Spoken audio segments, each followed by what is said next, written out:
ये है ताजमहल के बनने की असली कहानी। शाहजहां के शासन काल में लिखे गए दस्तावेजों के सच का पता चलता है। 17वीं शताब्दी में मुगल और उनकी भव्यता भारत आई गई। यात्रियों को अपनी कल्पना से परे लगते थे। यह यात्री में अंग्रेज भी शामिल थे। यही कारण था कि उन्होंने यहाँ पर आकर व्यापार करना शुरू किया। जॉन मिल्टन लंदन में पैदा हुए एक अंग्रेजी कवि थे। उनकी बहुत फेमस कविता है पैराडाइज लॉस्ट। हम जानते हैं कि ईसाई धर्म में दुनिया के पहले आदमी और औरत को एडम और ईव का नाम दिया गया है। जॉन मिल्टन की इस कविता में लिखा गया है कि एडम को आगरा शहर इस तरह से दिखाया गया कि आने वाले टाइम में ये शहर दुनिया का एक अजूबा होगा। मुगलों को बगीचे और भव्य इमारतें बनवाने का बहुत शौक था, इसलिए इस बात में कोई दो राय नहीं है कि उनके बनाए शहर अद्भुत दिखते थे। मुगलों के समय में आगरा भी नदी किनारे बसे हुए एक ऐसे शहर की तरह विकसित हुआ जिसमें बहुत से सुंदर बगीचे थे। शहर के जितने भी नामी गिरामी लोग थे उन सभी के बड़े आलीशान मकान और बगीचे थे। एब्बा कोच एक इतिहासकार हैं। उन्होंने अपनी किताब द कंप्लीट ताजमहल में शहर के इस सारे नामी गिरामी लोगों के मैप के साथ लिख रखे हैं। कुछ लोगों के मकान नदी किनारे किले के पास थे।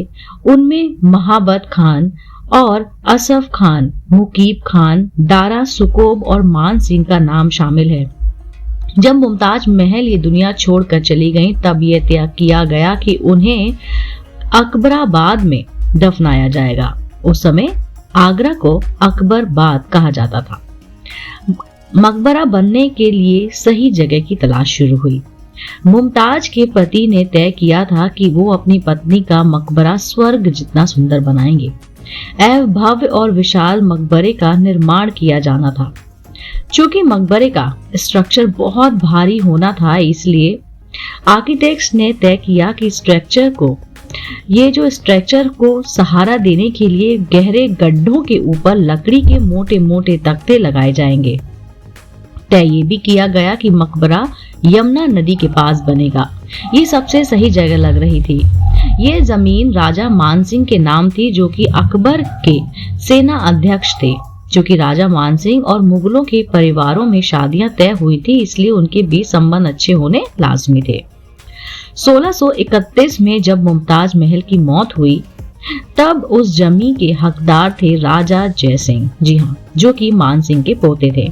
हालांकि शाहजहां और राजा जय सिंह ने कभी भी नहीं सोचा होगा कि एक दिन उनकी प्रॉपर्टी की ऐसे जांच की जाएगी। फिर भी शुक्र है, मुगल प्रशासन ने न सिर्फ हजारों दस्तावेज तैयार किए, बल्कि उन्हें संरक्षित करके भी रखा गया। इन दस्तावेजों में से ज्यादातर दस्तावेज तो खो गए, फिर भी कुछ ना कुछ तो बचे ही थे। बाबर और जहांगीर जैसे मुगलों ने तो खुद ही अपने संस्मरण लिखे थे। बाकियों के संस्मरण उनके सरकारी इतिहासकारों ने लिखे। इसके अलावा और भी कई दस्तावेज लिखे गए जिनमें हमें उस काल की हर जानकारी मिलती है। शाहजहां के समय भी सरकारी इतिहासकारों ने ऐसे ही दस्तावेज तैयार किए। ये दस्तावेज थे काजविनी, अब्दुल हमीद लाहौरी, मोहम्मद वारिस और मोहम्मद साले। इन सब से शाहजहां के शासनकाल के बारे में काफी कुछ पता चलता है। 19वीं और 20वीं शताब्दी में भी शाहजहां के शासनकाल पर बहुत लिखा गया, लेकिन उन दस्तावेजों में लिखे फैक्ट सही हैं, इसकी कोई गारंटी नहीं है। वेन एडिसन वेगल बताते हैं, उनकी किताब द ताजमहल द इल्यूमिनेटम में शाहजहां के समय लिखे गए सारे दस्तावेजों का संकलन किया गया है। इन सारी किताबों से मुझे पता चलता है कि इस मकबरे को बनाते समय कितने ध्यान से सारी की सारी बातों को दस्तावेजों में उतारा गया था। इसमें लिखा है कि राजा जय सिंह इस नेक काम के लिए अपनी जमीन मुफ्त में देना चाहते थे, लेकिन बादशाह तैयार नहीं थे। उन्होंने मकबरा बनाने के लिए मिली जगह के मुकाबले और भी विशाल हवेली राजा को दे दी थी। 2 किताबों से मिली जानकारी और एक राजसी फरमान के ट्रांसलेशन से पता चलता है कि राजा जयसिंह की हवेली के बदले उन्हें 4 हवेलियां दी गई थी। लाहौरी और काजविनी में बताया गया है कि आगरा के दक्षिणी हिस्से की जमीन में वो हर बात थी जो उस जगह को रानी के मकबरे के लिए स्वर्ग का फील देती थी। काजविनी में ये भी लिखा है कि जो जगह राजा जय सिंह की थी उसमें ये भी लिखा हुआ है कि राजा उसे फ्री में देने को तैयार था, फिर भी शाहजहां ने इसके बदले में उन्हें आलीशान महल दिए। मोहम्मद साहले काम्बो में भी यही बात लिखी हुई है।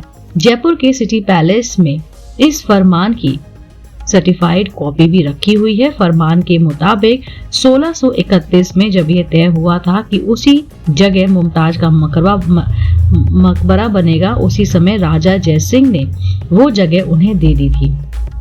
इसलिए इसके बदले में शाहजहां ने 28 दिसंबर 1633 को उन्हें 4 हवेलियां उपहार में दी थी। यह थी जानकारी और ये है ताजमहल के बनने की असली कहानी। शाहजहां के शासनकाल में लिखे गए दस्तावेजों से सच का पता चलता है।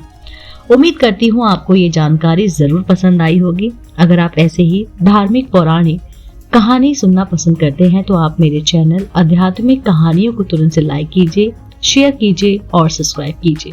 मैं आपको मिलती हूँ जल्दी से चैनल पर नई रोचक जानकारी और कहानी के साथ। आप देख रहे थे आपका अपना पसंदीदा YouTube चैनल आध्यात्मिक कहानियां।